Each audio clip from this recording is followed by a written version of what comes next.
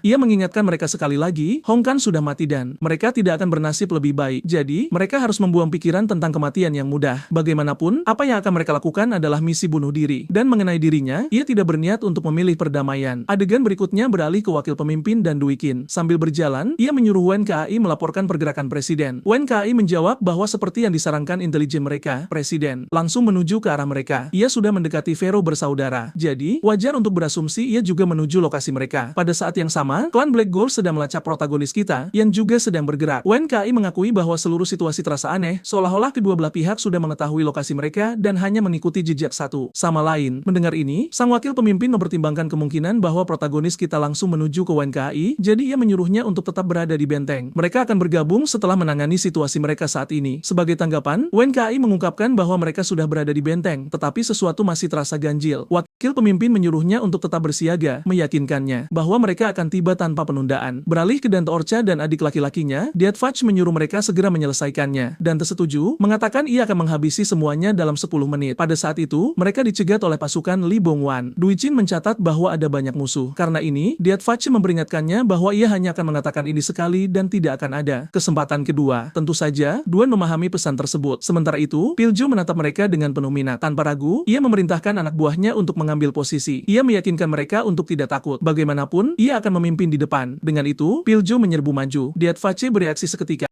menghindari serangan itu dalam sekejap. Sabetan itu merobek pakaiannya. Sebagai tanggapan, Diatfachi mencabut pisaunya, berkomentar tentang semangat bertarung mereka. Dan begitu saja, semua anak buah Li Bongwan menyerangnya sekaligus. Di tengah pertarungan, Dio Vero merasa kesal. Ia menuntut untuk mengetahui apakah saudaranya sudah gila, meninggalkan senjatanya hanya karena ia datang ke kapel. Yang lebih mengejutkan, ini bukan pertama kalinya ia melakukan tindakan konyol ini. Bahkan, tanpa senjata, tinju Dante menghantam seperti truk. Dengan satu serangan, ia membuat anak buah Li Bong terbang. Karena ini, dua pria meluncurkan serangan terkoordinasi. Dante berhasil memblokir satu, tetapi terkena tendangan sebagai gantinya. Dua penyerang itu ternyata adalah anggota zodiak yang baru direkrut. Namun, Dante terus melancarkan pukulan seperti transaksi, beli satu gratis dua. Saat ia bersiap untuk melancarkan pukulan lagi, ia tiba-tiba berhenti di tengah gerakan. Dalam sekejap, anak buah Lai Bongwan berhasil mencengkeramnya. Segera, Ma Hunwoo memerintahkan mereka untuk menahannya dan tetap berpegang pada rencana. Dua pria mencoba melakukan chokehold pada Dante, tetapi ia dengan mudah melepaskan diri, menghantamkan mereka berdua dalam prosesnya. Namun, dua anggota zodiak itu menyerbu lagi dan menerjangnya secara bersamaan. Tujuan mereka adalah mendorongnya jatuh dari lantai atas dan mereka hampir berhasil. Tiba-tiba, Dante mencengkeram mereka berdua. Sebelum mereka menyadari apa yang terjadi, ia melemparkan mereka. Begitu saja, keduanya menemui ajal, meninggalkan semua orang dalam keterkejutan. Namun pada saat itu, Onamo muncul dan para pria segera memberi jalan untuknya. Melihat ekspresi mereka yang terpaku, ia dengan tenang menyuruh mereka menangani ikan teri kecil. Adapun dirinya, ia ingin menghadapi Dante sendirian. Sebelum pertarungan mereka dimulai, adegan beralih ke Du Yuichen. Setengah dari anak buahnya sudah tumbang, jadi inilah saatnya para zodiak generasi sebelumnya turun tangan. Melihat Qin Jinso, Du Yuichen bertanya apakah ia benar-benar datang sendirian. Ia menyebutnya nekat, tapi tiba-tiba, Zhou Junyo muncul dari atas. Dalam satu gerakan cepat, ia menahan Du Yuichen sambil memblokir serangan baliknya. Zhou Junyo mencoba pendekatan yang lebih masuk akal. Ia menyuruh Du Yuichen berhenti memikirkan hubungan masa lalu mereka. Ia bahkan menyarankan untuk membiarkannya hidup demi sang presiden. Namun pada saat itu, Du Uken menangkapnya lengah dan begitu saja, Zhou Junyong kehilangan kepalanya. Qin Juno merasa ngeri. Ia menyerbu ke depan dan melayangkan pukulan. Tapi, Du Yuichen terlalu cepat. Ia dengan mulus melangkah ke samping, mengelilinginya, memelintir lengannya, dan menyusulinya dengan tendangan yang menyapu kakinya. Tanpa ragu, ia bergerak untuk menancapkan pisaunya ke kepala Qin Jin, tetapi berhenti di tengah jalan hanya untuk mengingatkannya akan posisinya. Ia mengulangi kata-katanya sendiri bahwa yang lemah tidak punya pilihan. Murka, Qin Jin menuntut untuk tahu bagaimana ia bisa melakukan ini. Ia bertanya apakah Du Uken lupa bahwa Presiden Li Bongwan merawatnya setelah zodiak naga generasi sebelumnya tewas. Kehabisan kesabaran, Du Yuin menghabisinya tanpa ragu. Anak buah Lai Bongwan hanya bisa menonton dengan ngeri. Du Yuichen tidak menunjukkan penyesalan. Sebaliknya, ia dengan dingin menyatakan bahwa reuni telah berakhir. Sementara itu, ketika KI putus asa mencoba melakukan panggilan, ia menuntut untuk mengetahui lokasi protagonis kita. Sebagai tanggapan, Elia Xiao memberitahunya bahwa mereka telah kehilangan jejaknya, sehingga sulit untuk menentukan di mana ia berada. Saat KI hampir kehilangan kesabaran, mengingatkannya bahwa ia memperingatkannya untuk tetap dekat dengan target. Ia hendak meminta informasi apapun yang bisa membantu, tetapi panggilan tiba-tiba terputus. Rupanya, sang penjahat tidak suka diteriaki. Sementara itu, Kamiya tenggelam dalam pikirannya tentang protagonis kita. Saat itu, protagonis kita memberitahunya bahwa ia akan meninggalkan kelompok. Namun, karena Kamiya benar-benar tidak waras, ia mengartikannya sebagai pengkhianatan. Dan protagonis kita tidak mundur dari keputusannya. Karena hal ini, Kamiya tidak sabar untuk bertemu dengannya lagi. Karena ia yakin protagonis kita selalu meremehkan mereka, itu hanya membuatnya ingin lebih menghancurkannya. Di bab berikutnya, salah satu anak buah Liebo melapor kepada presiden bahwa pilot dan Onam Wong telah mulai menyerang sesuai rencana. Presiden Li Bong mengangguk setelah mendengar ini. Ia mengatakan semuanya terserah pada mereka sekarang, tidak termasuk protagonis kita. Kedua pria itu adalah pembunuh terkuat di Korea. Sementara itu, Piljo terlibat pertarungan dengan Diatfachi, menggunakan senjatanya. Seperti perpanjangan tubuhnya, ia menancapkan palunya ke pohon dan menggunakan momentum itu untuk menyerang. Namun, Diatfachi dengan cepat menghindar. Melihat ini, Piljo menyadari pria itu sebenarnya lebih cepat darinya. Refleksnya bukan lelucon. Selain itu, Diatfachi cerdik dan memiliki penilaian yang baik. Pilot tidak pernah membayangkan hari akan tiba di mana ia akan dikalahkan dalam kecepatan. Mungkin ini adalah waktu yang akhirnya mengejarnya. Terlepas dari itu, ia harus memberikan segalanya sebelum ketahanannya mencapai batas. Sementara pertarungan mereka berlanjut, adegan beralih ke Onam Wong dan Dante Orcha. Dante menyerang lebih dulu dengan pukulan lurus, tetapi Onam Wong menghindar dan merespons dengan hook yang berat. Orang ini benar-benar merasakannya. Saat Dante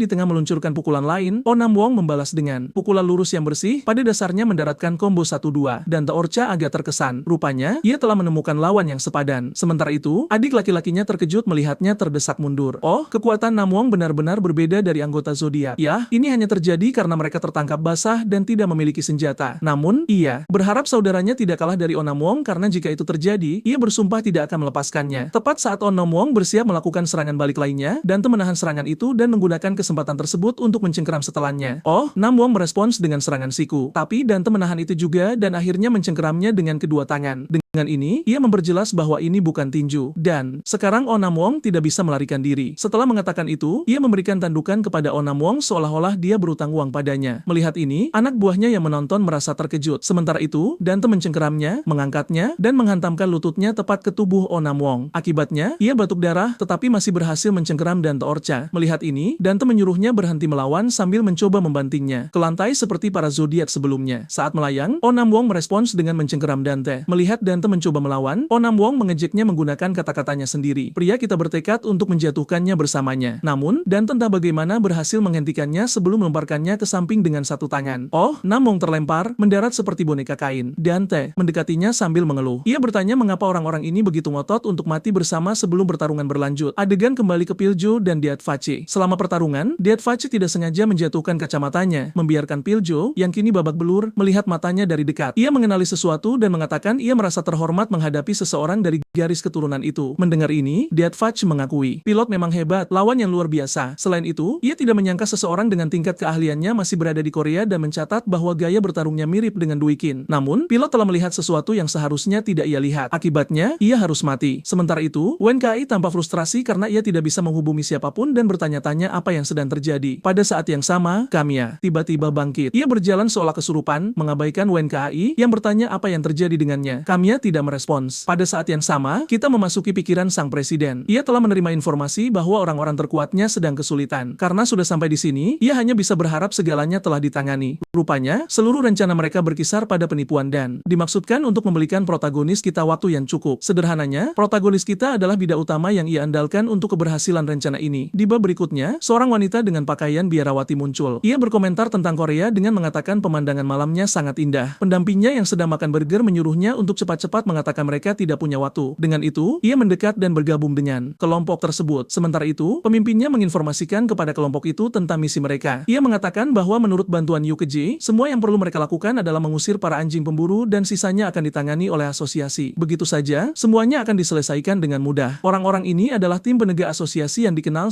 sebagai Blue Hawk. Alur cerita kemudian melompat kembali mungkin. Setelah peringatan protagonis kita tentang para anjing pemburu, Presiden Lee Bong menelepon seseorang bertanya apakah benar para anjing pemburu akan datang. Di sisi lain, pria tua itu ternyata adalah Yoo Kejon. Ia mengangguk dan menjelaskan bahwa Diatface datang untuk menyampaikan peringatan. Rupanya, pria tua itu juga mantan anggota senior asosiasi. Ia menambahkan bahwa gesekan tidak akan terhindarkan jika asosiasi campur tangan, tetapi meyakinkan Lee Bong untuk tidak khawatir. Asosiasi berencana untuk memecah Korea dan keluarga Neville dengan menggunakan kesempatan ini. Ini akan menguntungkan mereka jika organisasi saingan mereka, keluarga Neville, kehilangan kekuasaan. Sebagai tanggapan, Presiden mengingatkannya bahwa musuh sejati mereka adalah keluarga Neville dan mereka kemungkinan besar sudah menyiapkan tindakan pencegahan. Pria tua itu setuju tetapi mengungkapkan bahwa pemimpin para anjing pemburu saat ini sedang menuju markas asosiasi untuk negosiasi. Karena itu, mereka harus bergerak cepat atau mereka akan kehilangan kesempatan. Dengan kata lain, mereka harus menghadapi para anjing pemburu tanpa sepengetahuan asosiasi. Pikiran itu saja sudah mengerikan. Mengenai alasannya, salah satu dari 8 pembunuh paling kuat di dunia kebetulan adalah Ivan Cardiff, dan ia juga merupakan pemimpin para anjing pemburu. Berbicara tentang para anjing pemburu, setiap anggota cukup kuat untuk bersaing di antara 8 pembunuh teratas di dunia, secara otomatis menjadikan mereka tim pembunuh terkuat. Kembali ke panggilan, Presiden menginformasikan Yoo Kejon bahwa mereka akan membuat pergerakan sendiri jika keadaan memburuk. Tidak ada keraguan bahwa para anjing pemburu adalah pembunuh yang paling tangguh. Namun, ia mengingatkan Yoo Kejon bahwa mereka masih memiliki protagonis kita. Sementara itu, adegan terpotong ke protagonis kita yang akan menghadapi Kamiya dan Wenai. Ketika KI mulai menyatukan kepingan-kepingan itu, menyadari bahwa protagonis menyergap mereka di lokasi yang tepat dari bagaimana yang lain diserang pada saat yang sama, ia menjadi yakin, seperti yang ia curigai sebelumnya, bahwa rekan mereka, Du Yuichin, telah mengkhianati mereka. Sementara itu, Kamiya memanggil Wen Kai, menyela pikirannya. Ia menyarankan agar Wenai tetap di belakang karena ia tidak bisa bertarung dan hanya berguna untuk pengintaian. Pria itu setuju dan menyuruhnya untuk membalas budi nanti, dan Kamiya 100% siap untuk melakukannya. Sementara itu, protagonis kita menatap. Kamiya menyadari sudah 9 tahun sejak mereka tumbuh bersama. Ia bisa mengenali Kamiya hanya dengan melihatnya. Ia juga mengakui bahwa pria itu telah tumbuh dewasa dan terlihat jauh lebih kuat. Namun, Kamiya memanggilnya, menyela pikirannya. Ia menyarankan mereka menebus waktu yang hilang dengan mengobrol selama pertempuran. Protagonis kita mengejeknya, mengatakan ia sedikit sibuk. Sementara itu, Wen Kai mengamati dari samping dan berpikir protagonisnya cukup berani. Lokasi terpencil mereka di pegunungan kosong membuatnya sempurna. Tidak ada batasan senjata, belum lagi kemungkinan wakil kapten mereka tiba. Bahkan dengan semua faktor ini, ini, protagonis masih memancarkan kepercayaan diri. Begitu saja, pertarungan dimulai. Protagonis kita melepaskan beberapa tembakan sementara Kamiya melompat ke tempat perlindungan. Melihat ini, Wen Kai mencoba memberikan tembakan penekan. Sebagai tanggapan, protagonis kita berlari ke arahnya, melompat ke udara, dan melepaskan 2 tembakan. Satu berhasil mengenai bahu Wen Kai. Si bodoh itu roboh, menggertakkan giginya kesakitan. Seperti yang diharapkan, ia tidak memiliki plot armor, dan ia menyadari ia tidak lebih dari sekadar pengalih perhatian. Sementara itu, protagonis kita menggunakan kesempatan itu untuk mengisi ulang senjatanya. Kamiya mengamatinya dan berpikir dalam hati bahwa bidikannya tepat seperti biasanya. Karena ia tidak memiliki peluang dalam pertarungan jarak jauh, ia perlu memperpendek jarak. Karena itu, ia mengangkat kursi dengan kedua tangan dan melemparkannya langsung ke protagonis, berniat menggunakannya sebagai penutup. Protagonis kita melihat menembus rencananya, tetapi mencatat bahwa penutupnya terlalu tipis. Namun yang mengejutkan, Kamiya menggunakan kursi itu sebagai pengalih perhatian. Tetap saja, protagonis kita bereaksi tepat waktu dan menghindari semua peluru Kamiya. Kamiya mendarat di tanah. Ia akhirnya menutup jarak. Sekarang, saatnya untuk pertarungan jarak dekat. Ia menjatuhkan senjata dari tangan protagonis. Protagonis kita melihat peluru datang. Merendahkan tubuhnya, ia menghindari semua tembakan Kamiya. Ia membalas dengan tebasan pisaunya, tapi Kamiya menghindar. Begitu saja, kedua pria itu memulai pertarungan jarak dekat yang intens. Namun, protagonis kita dengan cepat mendapatkan keunggulan. Ia tiba-tiba menancapkan bilahnya ke pergelangan tangan Kamiya. Kamiya melihat ini dan mencoba menembak, tetapi protagonis kita mengarahkan pistol ke bawah. Karena ini, Kamiya mencoba menciptakan jarak menggunakan protagonis sebagai tumpuan. Yang mengejutkannya, pistol itu tidak meletus. Meskipun ia memiliki bidikan yang sempurna, pulih dengan cepat, Kamiya melihat pistol itu dan tertegun. Pistol itu macet. Melihat ini, protagonis kita memanggil Kamiya, memberitahunya bahwa mereka berdua tahu disitulah letak kekuatannya. Jadi, ia menantangnya untuk pertarungan yang layak. Bersikeras ia mengeluarkan bilahnya. Rupanya, bentrokan sebelumnya hanyalah pemanasan. Sekarang pertarungan yang sebenarnya dimulai.